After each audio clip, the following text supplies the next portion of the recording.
Commitment. I'm going to share with you how commitment has showed up in my life this week.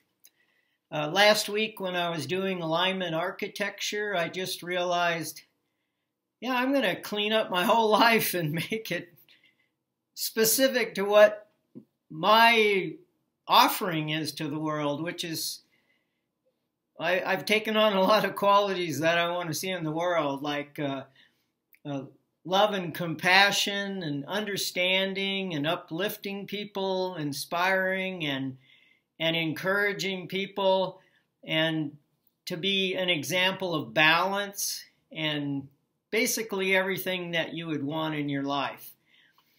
And so I actually gave it the sacred yes a week or so ago, and this is how it showed up in my life. So I had one of my A-team members visit me from Chicago. I live in Iowa. It's about a 6-hour drive. They spent 4 days with me, and on the morning of Tuesday the 22nd, she left at about 8:30 a.m.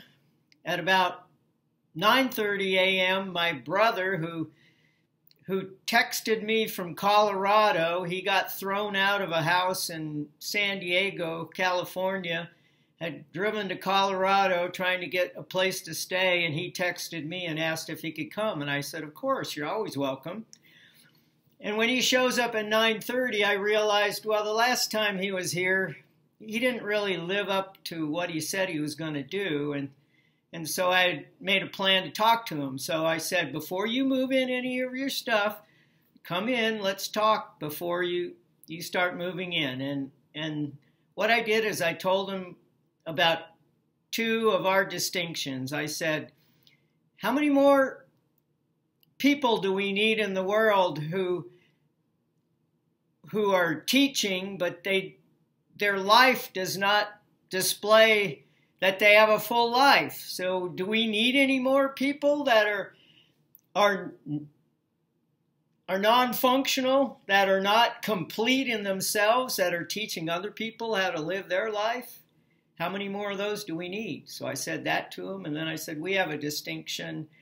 It's called being authentic, and that involves whatever comes out of your mouth, whatever you speak, your action displays that.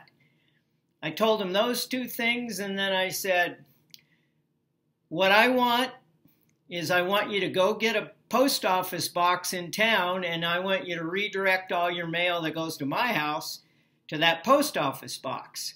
And I said, the other thing I want you to do is look for a room that you can rent. I said, because I have to take care of myself, and I'm taking classes now, and I'm at home a lot doing my lessons. And so that's my requirement. And so he was pretty flustered before he even got in the door 10 minutes. And then my ex-wife shows up. We're going to Chicago to visit my kids. And she's, hurry up, get your stuff packed. So there's a lot going on in a condensed point. And so I just packed my bag and left immediately. And he had 4 days by himself. And while I was away, the first day I texted him, I said, make sure you go, it's Christmas Eve, make sure you go to the courthouse and start your passport. Another thing he wanted almost a year ago, hadn't accomplished it. And I said, it takes very little time in our town, so make sure you do that as well as getting your post office box. And he said, I'm already working on it. I get back on Sunday after having a wonderful time in Chicago, and I have no brother, but I have a 6-page letter explaining how he felt like he was thrown out, that I wanted to fix him. And I read the whole thing, and of course it was pretty emotionally stirring. But I realized this is what I have to do for myself, and I need to set limits. So anyway, I go to take Christmas gift to my sister, and I find a note on the door. She said, I absolutely do not want to see you. What you did to our brother is horrible, and he feels like he's going to be homeless. And when we went to get a post office box, there was a homeless man sleeping underneath it. And then anyway, she said, I don't want to even see you. So I just left the gift by her door. I left and I felt pretty low, pretty emotional, pretty low. Like, did I fuck up this time? And anyway, I just said, well, I did what I needed to do. So I left, I went home, I reread the letter, I thought about what I did and was it appropriate, and then I just let go. I said, this is what was important to me.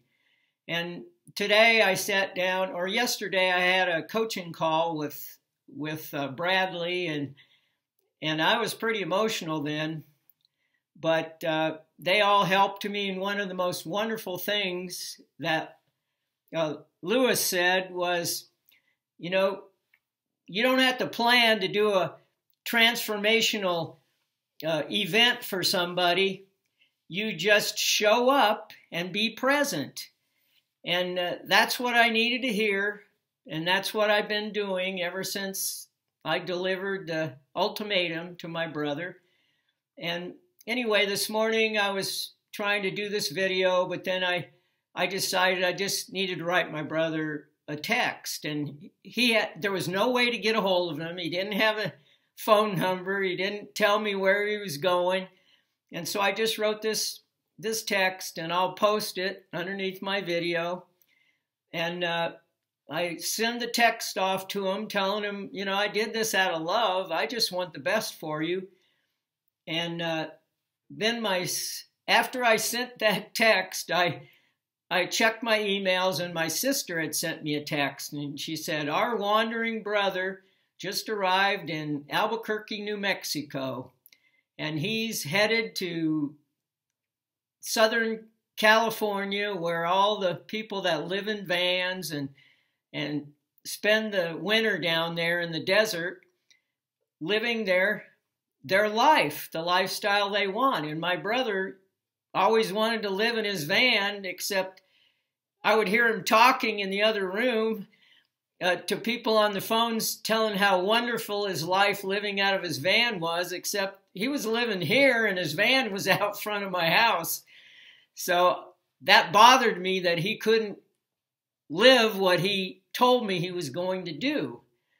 And so anyway, my sister confirms that he took off based on what I had said to him and decided to go live the life that he had told me he was living.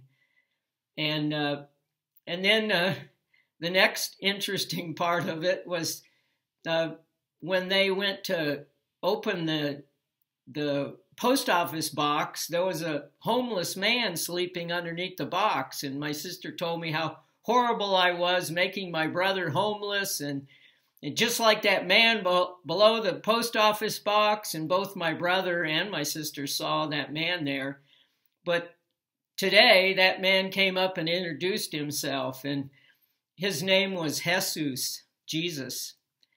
And I shit you not, that's exactly what happened. So this weekend was incredibly transformational for me, and because of my commitment. Thank you.